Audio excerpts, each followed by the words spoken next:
കലാരംഗത്ത് മലയാളത്തിൽ നിന്നുപോയി അന്യ സംസ്ഥാനങ്ങളിൽ വെന്നിക്കൊടി പാറിച്ച കലാകാരന്മാർ വിരളമാണ്. അതിൽ പ്രഥമ സ്ഥാനത്ത് നൽകുന്ന ഒരു കലാകാരനെയാണ് ഇനി വേദിയിലേക്ക് ക്ഷണിക്കുന്നത്. മലയാളത്തിൽ മാത്രമല്ല, തമിഴിലും തെലുങ്കിലും കന്നഡയിലും മലയാളത്തിൻ്റെ അംബാസഡറായി മാറി, മലയാളത്തിൻ്റെ മണിമുത്ത്, അതെ, മലയാളികളുടെ അന്യ സംസ്ഥാനങ്ങളിലെ നമ്മുടെ സ്വന്തം അംബാസഡർ കലാഭവൻ മണി. വെൽക്കം കലാഭവൻ മണി.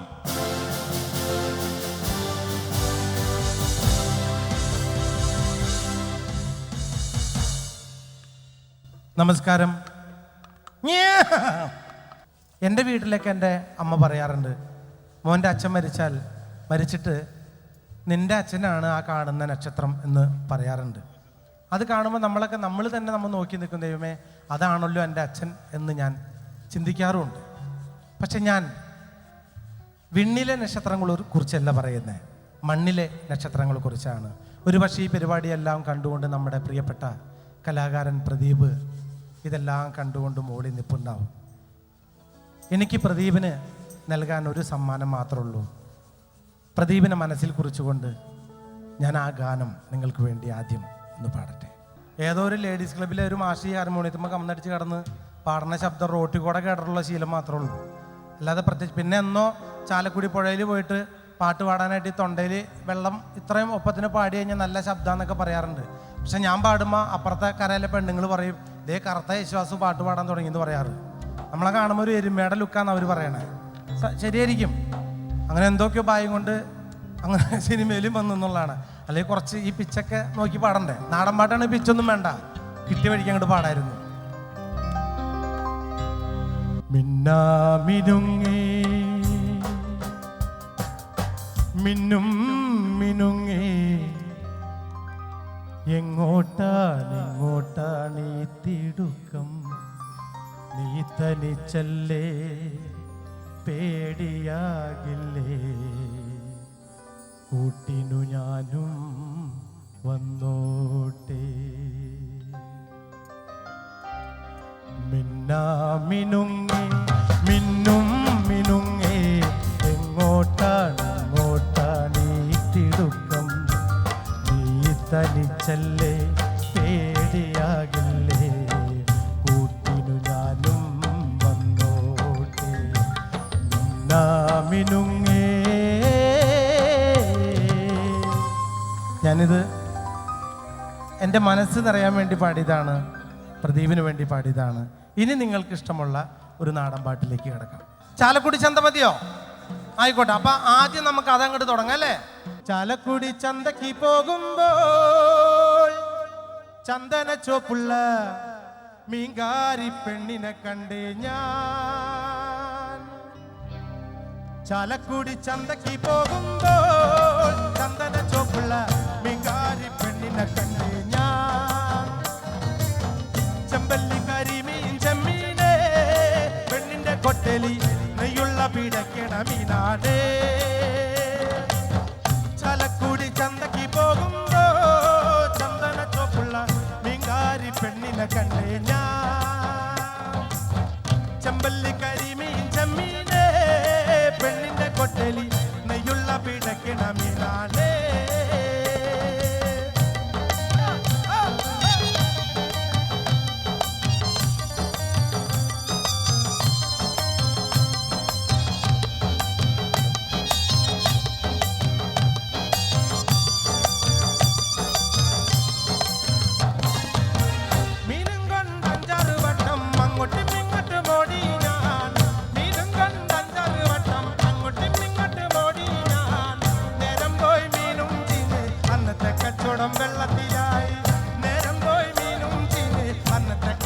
വെള്ളത്തിലായി ചാലക്കുടി ചന്തക്ക് പോകുമ്പോ ചന്ദന ചോപ്പുള്ള മീൻകാരി പെണ്ണിനെ കണ്ടേ ഞാൻ.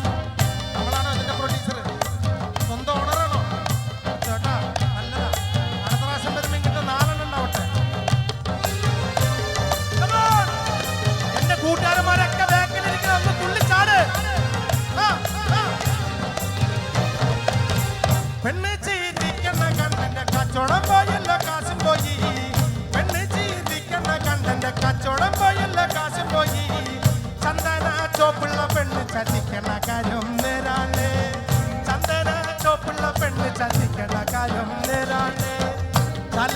ചന്തക്ക് പോകുമ്പോ ചന്ദന ചോപ്പുള്ള മിങ്കാരി പെണ്ണിനെ കണ്ടേ ഞാൻ. ചെമ്പല്ലി കരിമീൻ ചെമ്മീനെ പെണ്ണിന്റെ കൊട്ടലി നെയ്യുള്ള പിടക്കണ വീണാനേ. പകലും മുഴുവൻ പണിയെടുത്ത് കിട്ടണ കാശിന് കള്ളം കുടിച്ച് എന്റെ മോളെ കഷ്ടത്തിലാക്കല്ല വേല ഇതാ. എന്റെ മോളെ കഷ്ടത്തിലാക്കല്ല വേല ഇതാ. പകലും എന്റെ മോളെ കഷ്ടത്തിലാക്കല്ല വേല ഇതോ. എന്റെ മോളെ കഷ്ടത്തിലാക്കല്ല വേല ഇതാ. പെണ്ണ് കെട്ടിയ കണ്ണും കെട്ടും കുട്ടോളയ വായും കെട്ടും. പെണ്ണ് കെട്ടിയ കണ്ണും കെട്ടും കുട്ടോളയ വായും കെട്ടും. കാര്യം കഴിഞ്ഞു മതി കളി വേല ഇതോ. കാര്യം കഴിഞ്ഞു മതി കളി വേല ഇതാ. പെണ്ണ് കെട്ടിയ കണ്ണും കെട്ടും കുട്ടോളയ വായും കെട്ടും. കാര്യം കഴിഞ്ഞു മതി കളി വേല ഇതാ. കാര്യം കഴിഞ്ഞു മതി കളി വേല ഇതാ.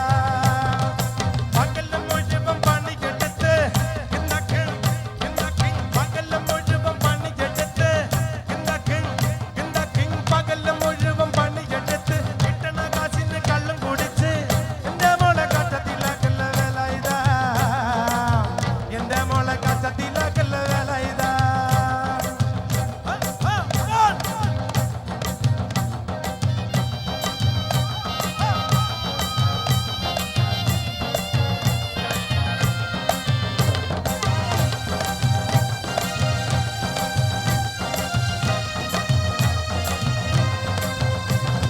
പകലും മുഴുവൻ പണിയെടുത്ത് കിട്ടണ കാശിന് കള്ളം കുടിച്ച് എന്റെ മോളെ കഷ്ടത്തിലാക്കല്ല വേല ഇതാ.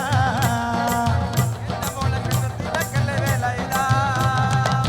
എന്റെ മോളെ കഷ്ടത്തിലാക്കല്ല പകലും മുഴുവൻ പണിയെടുത്ത് പകലും മുഴുവൻ പണിയെടുത്ത് പകലും മുഴുവൻ പണിയെടുത്ത് പകലും മുഴുവൻ പണിയെടുത്ത് പകലും മുഴുവൻ പണിയെടുത്ത് കിട്ടണ കാശിന് കള്ളം കുടിച്ച് എന്റെ മോളെ കഷ്ടത്തിലാക്കല്ല വേല ഇതാ. എന്റെ മോളെ കഷ്ടത്തിലാക്കല്ല വേല ഇതാ. എന്റെ മോളെ കഷ്ടത്തിലാക്കല്ല വേല ഇതാ. എന്റെ മോളെ കഷ്ടത്തിലാക്കല്ല വേല ഇതാ. Thank you.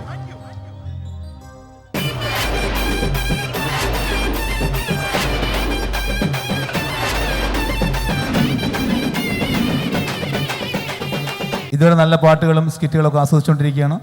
ഇനി നമുക്ക് കുറച്ച് മിമിക്രി കാണാം. മിമിക്രിയിൽ ഏറ്റവും കൂടുതൽ ഞാൻ അനുകരിക്കാറുള്ളത് സിനിമാ താരങ്ങളെയാണ്. ആ താരങ്ങളുടെ ശബ്ദമാണ് ഏറ്റവും കൂടുതൽ അനുകരിച്ചിട്ടുള്ളത്.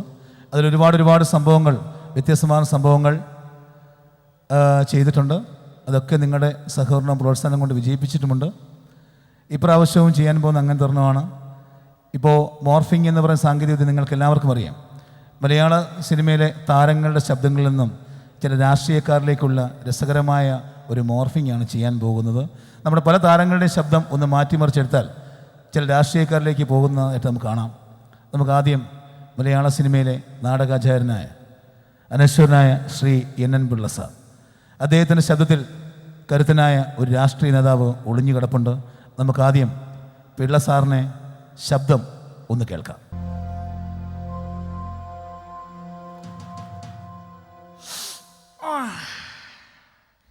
നീയല്ലേടാ പറഞ്ഞത്? നീയല്ലേ പറഞ്ഞത്? മലയാള സിനിമയിൽ മമ്മൂട്ടിയും മോഹൻലാലും അടക്കമുള്ള സൂപ്പർ താരങ്ങൾ വിലസുമ്പോഴും കാര്യരൂപിൻ്റെ കരുത്തുമായി നമ്മളെ ഒരുപാട് വിസ്മയിപ്പിച്ച് കരുത്തുള്ളൊരു നടനായിരുന്നു നമ്മളെല്ലാം വിട്ടു പിരിഞ്ഞു പോയ ശ്രീ മുരളിച്ചേട്ടൻ. മുരളിച്ചേട്ടൻ ശബ്ദത്തിൽ മുടിഞ്ഞെടുപ്പുണ്ട് കേരള രാഷ്ട്രീയത്തിലെ കരുത്തനായ മറ്റൊരു രാഷ്ട്രീയ നേതാവ്. നമുക്ക് മുരളിച്ചേട്ടൻ ശബ്ദം ഒന്ന് കേൾക്കാം.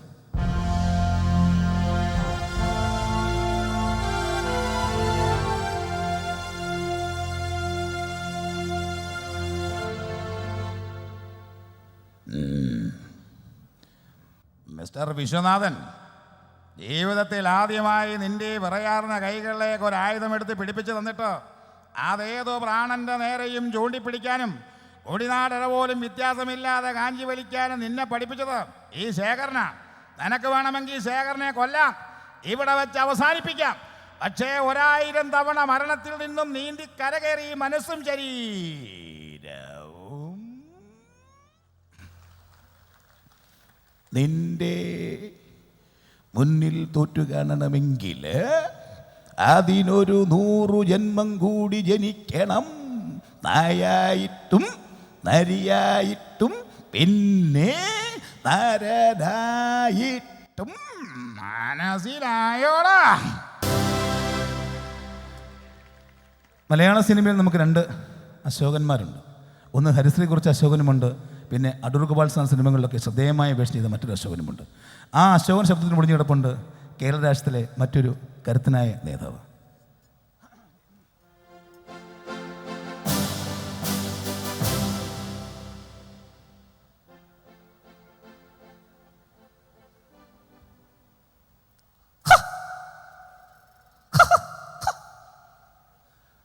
രാധ ഓർക്കുന്നുണ്ടാവും, നമ്മൾ തമ്മിലുള്ള വാർച്ചോടാണ്.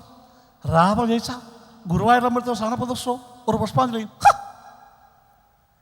എന്താ വാക്ക് ഞാൻ പറഞ്ഞു? ഒരു ചുമട്ടോ തരാൻ പറ്റില്ലേ?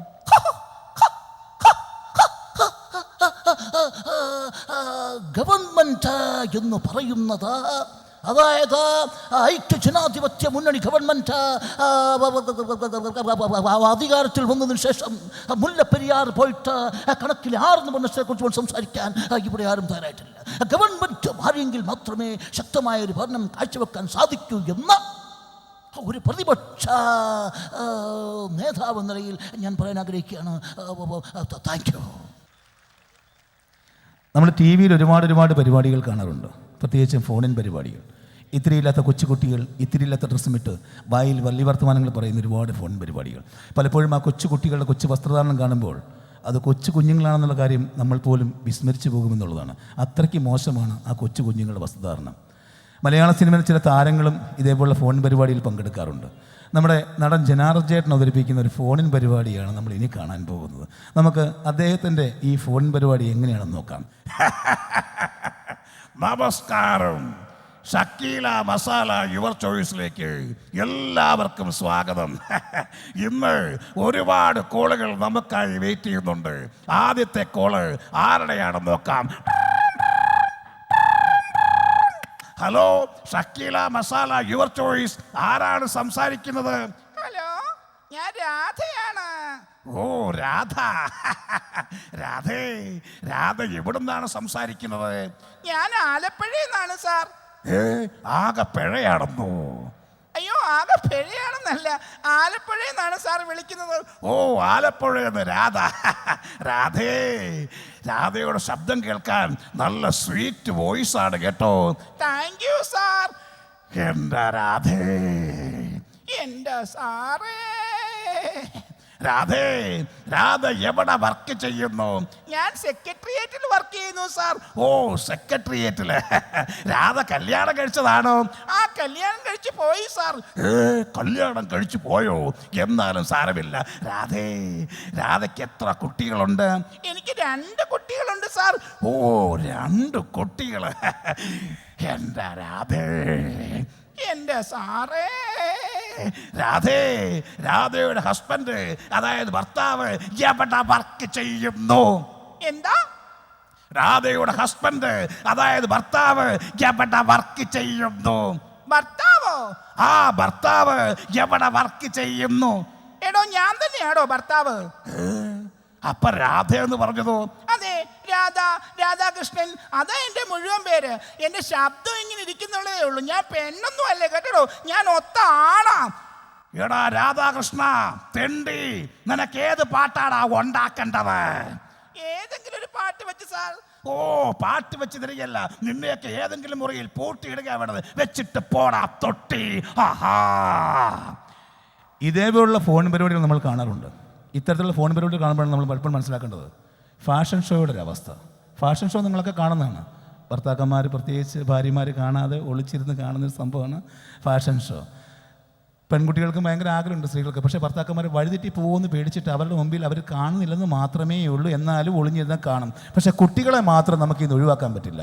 കാര്യം കുഞ്ഞുങ്ങൾ അവർ എന്തൊക്കെ പറഞ്ഞാലും അവരെ നമുക്ക് ഒളിച്ചു വെക്കാൻ പറ്റില്ല. കാര്യം കഴിഞ്ഞ ദിവസം നമ്മുടെ ഒരു കൂട്ടുകാരൻ ഇങ്ങനെ ഫാഷൻ ഷോ കണ്ടുകൊണ്ടിരിക്കുകയാണ്. അപ്പോൾ കുഞ്ഞ് വന്ന് അടുത്തിരുന്നു. മൂപ്പർക്ക് ഇത് കാണുകയും വേണം, കുഞ്ഞിനെ ഒഴിവാക്കുകയും ചെയ്യണം. ഉടനെ മൂപ്പർ പറഞ്ഞു, ഡാ എന്നിട്ട് പോടാ. ഉടനെ കുഞ്ഞിന്, അച്ഛാ, ഇതെന്നാ അച്ഛാ ഇവരൊക്കെ ഇത്തിരി ഇല്ലാത്ത ഡ്രസ് ഇട്ടോണ്ട് വരുന്നേ? മോനെ, സാമ്പത്തിക മാന്ദ്യം. സാമ്പത്തിക മാന്ദ്യോ? എടാ അതെ, ഇവരൊക്കെ അമേരിക്കക്കാരല്ലേ, ഭയങ്കര പൈസക്കാരായിരുന്നു. അപ്പോൾ പൈസ ഉണ്ടായിരുന്നപ്പോൾ ഒരുപാട് ഡ്രസ്സ് ഇട്ടുകൊണ്ട് നടന്നതാണ്. ഇപ്പോൾ പൈസ കുറഞ്ഞപ്പോൾ അവർക്ക് ഡ്രസ്സ് ഇടാൻ പൈസ ഇല്ല, പാവങ്ങളായിപ്പോയി. അതാ മുമ്പൊക്കെ. കുറച്ചു നേരം കൂടി ഇരിക്കാം, ഇതിലും പാവപ്പെട്ടവർ ഇനിയും വന്നാലോ? ഇതാണ് കുഞ്ഞുങ്ങളുടെ അവസ്ഥ. അപ്പോഴാണ് നമ്മളൊരു കാര്യം മനസ്സിലാക്കേണ്ടത്. ഇന്ന് ഫാഷൻ ഷോ എന്ന് പറഞ്ഞാൽ പെണ്ണുങ്ങൾക്ക് മാത്രമല്ല, ആണുങ്ങൾക്കും ഉണ്ട് ഫാഷൻ ഷോ. ആണുങ്ങളുടെ വരവും നിപ്പും പോക്കും ഒക്കെ കണ്ടുമ്പോൾ നമുക്ക് മനസ്സിലാവും ഒരു രക്ഷയില്ല. അതെന്തോ നമ്മൾ ദേഷ്യമുള്ള പോലെയാണ്. 6 പാക്ക് എന്നൊരു സംഭവം ഇപ്പോൾ അടിച്ചങ്ങോട്ട് കയറ്റിയിട്ട് മസിലൊക്കെ പെരുപ്പിച്ച് നമ്മൾ വന്ന് നോക്കിയും നിൽക്കുകയൊക്കെ ചെയ്യും. ആണുങ്ങളുടെ ഫാഷൻ ഷോയിൽ അവരുടെ സ്റ്റൈലുണ്ട്. എന്നിട്ട് നമുക്ക് നോക്കാം അവരെന്താണ് ഉദ്ദേശിക്കുന്നത്.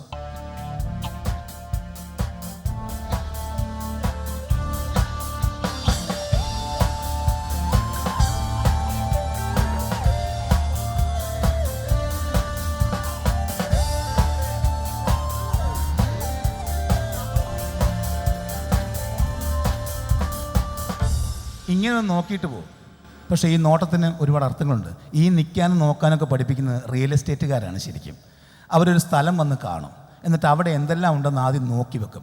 കുറേ മരങ്ങളും ഒക്കെ കുറേ നോക്കി വെക്കും. നമുക്കിനി നോക്കാം ഇവരെന്തൊക്കെയാണ് നോക്കി വെക്കുന്നുള്ളത്.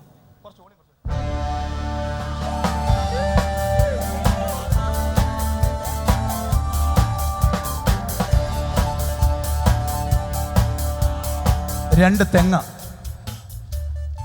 2 പ്ലാവ്, 2 ആഞ്ഞിലി, 2 കോഴി, 3 പട്ടി. കൊള്ളാം, ഈ സ്ഥലം ഓർഡർ ചെയ്ത. ഇതായിരിക്കും അവർ ഉദ്ദേശിക്കുന്നത്. ഇനി പെണ്ണുങ്ങളാണെങ്കിലോ അവരുടെയാണ് കാണുന്നത്. അവരുടെ ക്യാറ്റ് വാക്ക് എന്ന് പറയും ആ സ്റ്റൈലിന്. നമുക്കിനി പെണ്ണുങ്ങളുടെ ഫാഷൻ ഷോ ഒന്ന് കാണാം.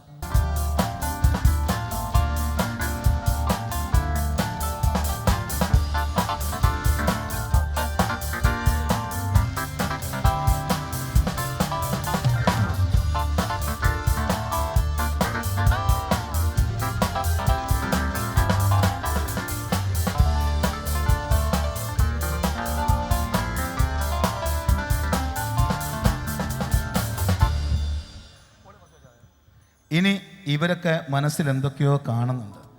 അതെന്താണെന്ന് നമുക്ക് കാണുന്നവർക്ക് ഇതുവരെ മനസ്സിലായിട്ടില്ല. പക്ഷേ ഇതാണ് അവർ മനസ്സുദ്ദേശിക്കുന്നത്. നമുക്ക് ഈ ഫാസ്റ്റ് ഷോ ഒന്നുകൂടെ റീവൈൻഡ് ചെയ്ത് കാണാം.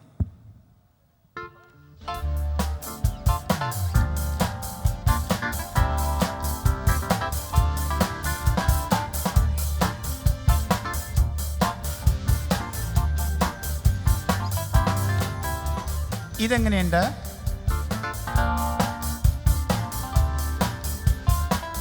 ഇതോ? ഇതാണോ ഇഷ്ടപ്പെട്ടെ? ഇല്ലെങ്കിൽ ഇതെങ്കിലും കാണോ പ്ലീസ്. ഇനിയെങ്കിലും കാണാൻ മനസ്സിലായിക്കോളൂ, എന്തെങ്കിലുമൊക്കെ അവർ കാണുന്നുണ്ട്. സിനിമ നമുക്ക് കാണാൻ ഇഷ്ടമാണ്. അത് മലയാള സിനിമയിലും തമിഴ് സിനിമയിലും ഹിന്ദി സിനിമയിലും തെലുങ്ക് സിനിമയിലും കന്നഡ സിനിമയിലൊക്കെ സിനിമയുടെ ഒത്തിരി ഇഷ്ടമുണ്ട്. പക്ഷേ പലപ്പോഴും ഈ ഇംഗ്ലീഷ് സിനിമകൾ പല ഭാഷകളിലേക്ക് മൊഴിമാറ്റം ചെയ്യുമ്പോഴാണ് അതിലൊരു ബുദ്ധിമുട്ട് മനസ്സിലാവുകയുള്ളൂ. പ്രത്യേകിച്ചും ഇംഗ്ലീഷ് സിനിമകൾ നമ്മുടെ തമിഴിലേക്കൊക്കെ മൊഴിമാറ്റം ചെയ്യാറുണ്ട്. മിക്കപ്പോഴും നമ്മുടെ തമിഴ് ചാനലാണ് ഇത് കാണാറുള്ളത്. സ്റ്റീഫൻ സ്പിൽബർഗിൻ്റെ ജുറാസിക് പാർക്ക് എന്ന് പറയുന്ന സിനിമ നമുക്ക് തമിഴിലേക്ക് ഒന്ന് മൊഴിമാറ്റം ചെയ്ത് കാണാം. சின்ன திரைகளில் வர்ண கோலங்கள் படைக்கும் உங்கள் ராஸ் டிவியில் இந்த இரவு 8:30 ஹாலிவுட் சூப்பர் ஹிட் திரைப்படம் ஜுராசிக் பூங்காவனம் காணத் தவறாதீர்கள்.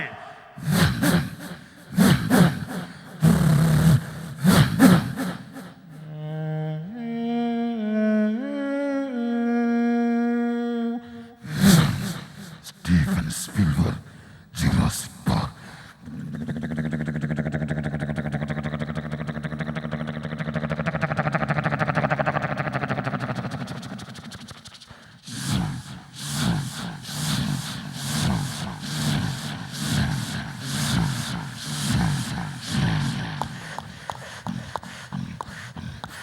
முனியாண்டி, இந்த இரவுக்கு நீ எங்க போனடா?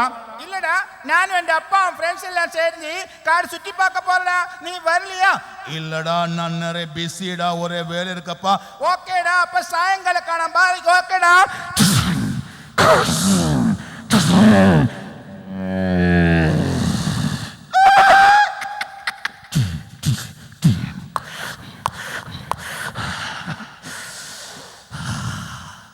அப்பா, എന്നാ കുളിര്, എന്നാ കുളിര്.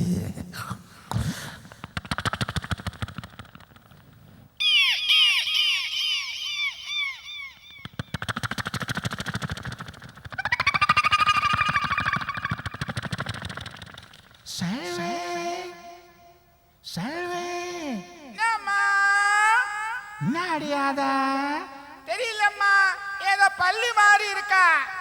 அப்படியா? நான் பயந்துட்டாடா.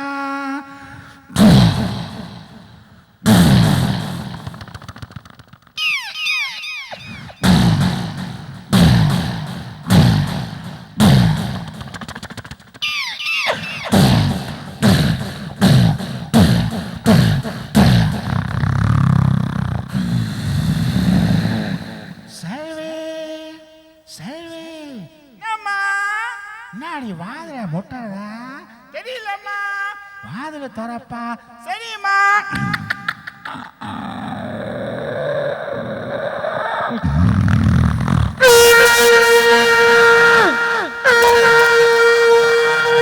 அம்மா காப்பாத்துங்க, பெரிய ஓந்து வந்துட்டாங்க. அம்மா காப்பாத்துங்க, பெரிய ஓந்து வந்துட்டாங்க.